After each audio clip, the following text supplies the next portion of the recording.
Sifuna nitukuruta wira nao niguo.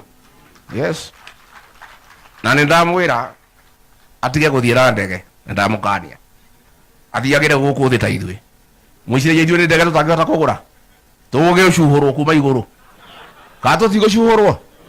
Ndamwira mwanake ucio ndamutara ndamwira tuthu mwanake munini na we na igweta muno Kenya na andu aingi ni marakwihoka na bururi ni urakubatara karuge kaurarie nako we utikana nake ithuĩ tũthiagĩrwo gũkũ thĩ na ti atĩ tũtingĩgũra rwĩgĩ. Ladies and gentlemen, Democracy for Citizens Party leader Rigathi Gachagua was speaking at a funeral in Kieni, Nyeri constituency on May 14th, 2026, and what he said went far beyond condolences. The former Deputy President stood at the funeral of Anne Nyathoro Ndungu, the mother of Iala MP Kanini Kega, and used that platform to publicly quote Nairobi Senator Edwin Sifuna and the Linda Mwananchi faction into a unified opposition ahead of 2027 general election. Crucially, Gachagua did not just extend an olive branch. He issued a personal security warning to Sifuna, telling him to stop traveling by helicopters and instead use road transport, the same the DCP leader and his allies moved. His words carried unmistakable weight that the government, in his view, is capable of going to extreme length against dissenting voices. So to understand why this moment matters, you have to go back to where these two men stood not long ago.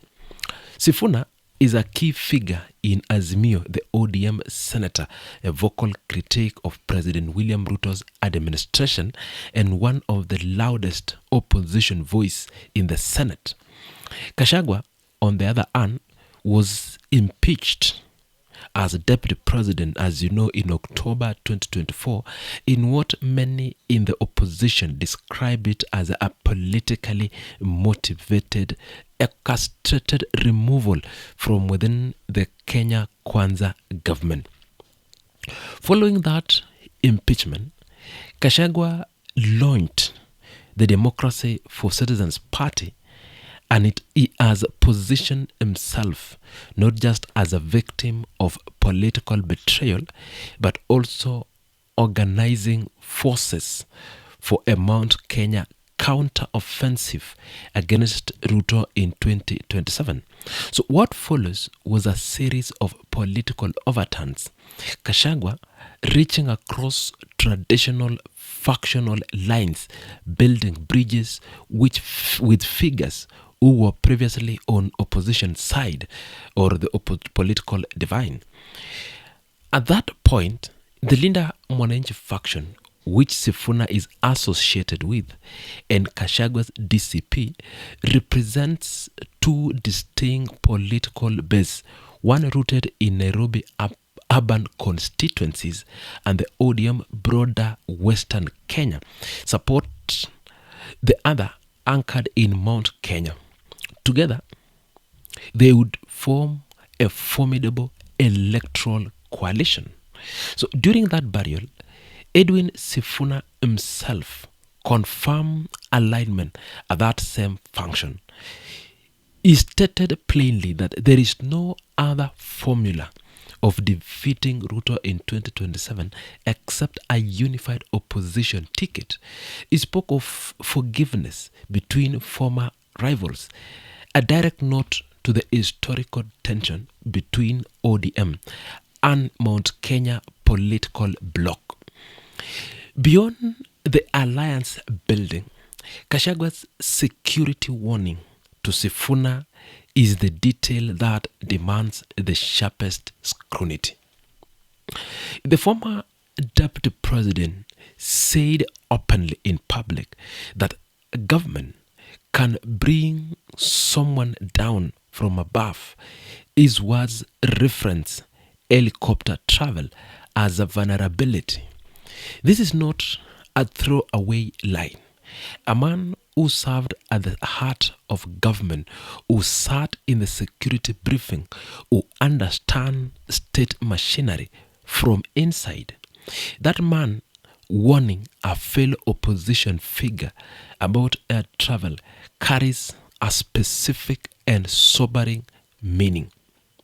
Meanwhile, Gachagua also signaled that he intends to deal with what he called betrayers within the Mount Kenya region.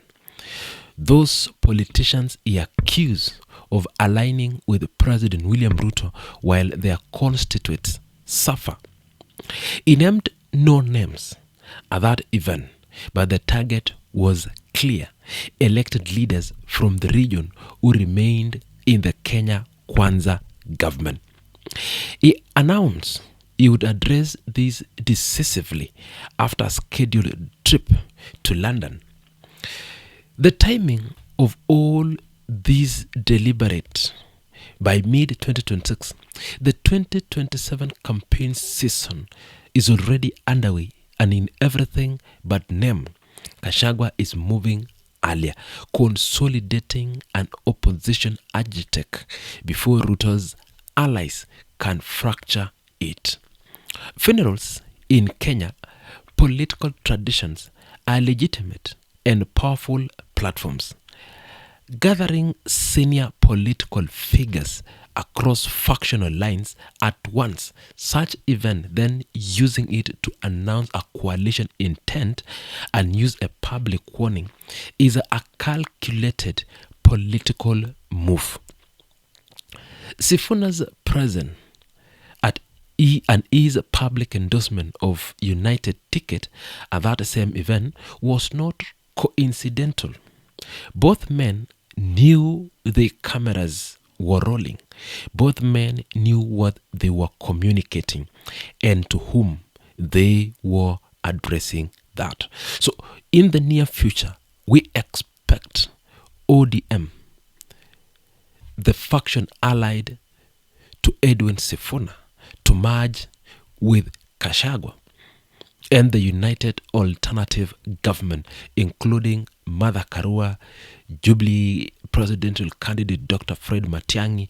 We have Wiper Patriotic Front leader Kalonzo Musyoka. We have DAPK party Eugene Wamalwa, with other united fronts who have shown interest in taking President William Ruto and the Kenya Kwanza government out of office come 2024. This is not the first time that Edwin Sifuna is saying that the unity of leaders who are now out of government, including ODM section here, Linda Mwananchi, is to take the government come 2027 and remove what they call oppressive government, that is the Kenya Kwanza government, out in 2027. So as 2027 approach, we ought to see alliances shifting, allegiance shifting, and people uniting against another partner for them to win the ultimate goal of the presidency seat.